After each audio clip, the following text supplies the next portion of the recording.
বিশ্বনবী তাহাজ্জুদের সময় দাঁড়িয়ে যেতেন। ছোট্ট একটা ঘরে চাটাইয়ের উপরে বিশ্বনবী মা এসে শুতেন, গাদাগাদি করে জায়গা নাই। মাঝরাতে বিশ্বনবী তাহাজ্জুদের জন্য দাঁড়াতেন, আল্লাহু আকবার বলে দাঁড়িয়ে যেতেন, নামাজ শুরু করে দিতেন।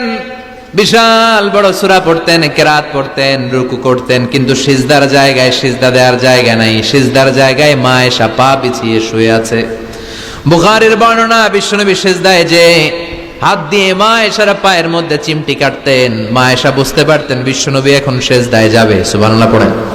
মা এসা বুঝতে পেরে পা দুইটা সরিয়ে নিতেন, বিশ্বনবী সিজদা দিতেন। সিজদা দিয়ে বিশ্বনবী যখন আবার দাঁড়িয়ে যেতেন, মা আয়েশা পা বিছিয়ে আবার শুয়ে পড়তেন। কি ইবাদত ছিল বিশ্বনবীর! হাত্তা তাতাওয়াররামু খাদামা। মা আয়েশা বলতেন বিশ্বনবী দাঁড়িয়ে থাকতে থাকতে এত সময় ধরে তাহাজ্জুদের সালাত পড়তেন, ওনার পা গুলো ফুলে এরকম টিউমারের মতো মোটা হয়ে যেত। সুবহানাল্লাহ পড়বেন না? দাঁড়িয়ে থাকতে থাকতে বিশ্বনবীর পা গুলো টিউমারের মতো মোটা হয়ে যেত। প্রথম রাকাতে বাকারা, আলে ইমরান পড়ে ফেলতেন। সুবহানাল্লাহ পড়েন। বিশ্বনবীর পা যেন ফেটে যাবে, এভাবে হাত বেঁধে দাঁড়িয়ে থাকতে থাকতে বিশ্বনবীর হাতগুলো বাঁকা হয়ে যেত, ব্যথা হয়ে যেত। বিশ্বনবী তখন হাত দুইটা ছেড়ে দিতেন। আবার যখন এনার্জি ফিরে পেতেন, যখন বিশ্বনবীর ভালো লাগতো, আবার হাত বাঁধতেন। পড়েন সুবহানাল্লাহ। তার মানে হাত ছেড়ে দিও নামাজ পড়া যায়। হাত ছেড়ে দিও।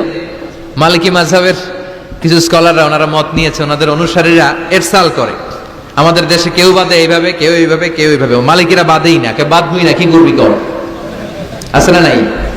আপনি যদি হজ করতে যান মক্কা মদিনায় এই আমলগুলো দেখতে পারবেন। এটা সুন্নাত একটা আমল। হাত ছেড়ে দিলেও যেখানে সালাত হয়ে যায় ওই জায়গায় কই বাঁধবে এই নিয়ে কিলাকিলি আছে না নাই? উপরে না নিচে, আমিন জোরে না আসতে, আছে না নাই? বিশ্বনবী লম্বা সময় দাঁড়িয়ে তাহাজ্জুদ পড়তেন। তাহাজ্জুদ পড়লে আপনার মর্যাদা বাড়ায় দিবে কে? সাইয়েদনা জিবরাইল বললেন, ইন্না শারাফাল মুমিন ফি কিয়ামিল লাইল। বিশ্বনবী বললেন, জিবরাইল এসে আমাকে বলে গিয়েছে মুমিনের মর্যাদা তাহাজ্জুদের নামাজের ভেতর। সুবহানাল্লাহ পড়েন। তাহাজ্জুদের নামাজ পড়লে মর্যাদা বাড়ায় দেয় কে? 2 নাম্বার, কুরবাতুন ইলাল্লাহ। তাহাজ্জুদের নামাজ পড়লে আল্লাহর সাথে নৈকট্য বাড়িয়ে দেয় কে? আল্লাহর সাথে কানেক্টিভিটি আপনার বেড়ে যাবে। আমাদের দুনিয়াতে সব জায়গায় কানেক্টিভিটি আছে। এমপির সাথে হাত আছে, চেয়ারম্যানের সাথে হাত আছে, ওই এসআই এর সাথে হাত আছে, পুলিশের আইজির সাথে হাত আছে, কিন্তু আল্লাহর সাথে হাতটা নাই। কথা কন। আসল জায়গায় কানেকশন লাগানো দরকার। চিল্লায় বলেন ঠিক কি না? মান লাহুল মাওলা ফালাহুল কুল্লু। যে ব্যক্তি আল্লাহর হয়ে যায় গোটা বিশ্ব তার হয়ে যায়। যে সব জায়গায় যে ধর্ণা দেয় আল্লাহর কাছে ধর্ণা দেয় না, তার কোনো মর্যাদা নাই। আর যে ব্যক্তি সব দিক থেকে মুখ ফিরিয়ে আল্লাহর কাছে যায়, গোটা বিশ্বের সবাই তার দিকে তাকিয়ে থাকে। এজন্য সম্পর্কটা লাগাইতে হবে কোন জায়গায়? তার মানে তাহাজ্জুদ পড়লে মর্যাদা বেড়ে যায়, আল্লাহর সাথে সম্পর্ক বেড়ে যায়। বিশ্বনবী বললেন, মানহাতুনা আনিল ইসিম। তাহাজ্জুদের নামাজ পড়লে তাহাজ্জুদের নামাজ আপনারে পাপ কাজ থেকে বাধা দিবে। সুবহানাল্লাহ পড়েন। তাহাজ্জুদ যারা পড়ে এরা পাপ কাজ করে না। চিল্লায় কোন ঠিক কি না? 4 নম্বরে মুকাফফিরাতুন লিসাইয়্যাত। পাপ আর অন্যায় যদি কিছু হয়েও থাকে, তাহাজ্জুদের নামাজ পড়লে তাহাজ্জুদের নামাজ পাপগুলোরে ধুয়ে মুছে সাফ করে দেয়। এজন্য তাহাজ্জুদ পড়ার দরকার আছে না নাই? ঘুমের আরবিতে কিছু নাম আছে। ঘুমের একটা নাম হচ্ছে আন-নুআস। নুআস মানে ড্রোজিনেস। বাসে বসে আছেন, বাসও ঝুলে আপনিও ঝুলতেছেন, এরকম হয় না? ঝিমুনি, এটার বলে নুআস। আরেকটা হচ্ছে সামান্য হালকা লাইট স্লিপ, সামান্য ঘুম, এটার বলে পাওয়ার ন্যাপ। হালকা হালকা ঘুম, ঘুমও আসছে, আবার কে যেন কথা বলে ওইটাও শোনা যায়, এরকম ঘুম আছে না নাই? এটার বলে সিনা। আরবিতে এটার কি কয়? সিনা। আরেকটা হচ্ছে ভালো ঘুম, এটারে বলে নাউম। এটার কি বলে? তাহলে পাইলাম নুআস, সিনা, নাউম। আরেকটা হচ্ছে জন্মের ঘুম। কিরকম ঘুম? এমন ঘুম যেই ঘুমে ডাকলেও মানুষ ওঠে না, যেটা শেষ রাতে আমাদের যে ঘুমটা হয়, রাত 3টা-4টার দিকে কম্বল টেনে টেনে আরেকটু ঘুমাইতে মনে চায়, এরকম একটা ঘুম আছে না নাই? এই ঘুমটাকে আরবিতে বলে হুজুদ। কি বলে? সবাই বলেন। এই হুজুদের ঘুমকে স্যাক্রিফাইস করে ওই টাইমে যে সালাতটা পড়া হয়, ওই সালাতকে আরবিতে বলে সলাতুল হুজুদ বা সলাতুত তাহাজ্জুদ। সুবহানাল্লাহ পড়বেন না? এজন্য রাব্বুল আলামিন বলেন, ওয়া মিনাল লাইলি ফাতাহাজ্জাদ বিহি নাফিলাতান লাকা আসা আন ইয়াবআসাকা রাব্বুকা মাকামাম মাহমুদা।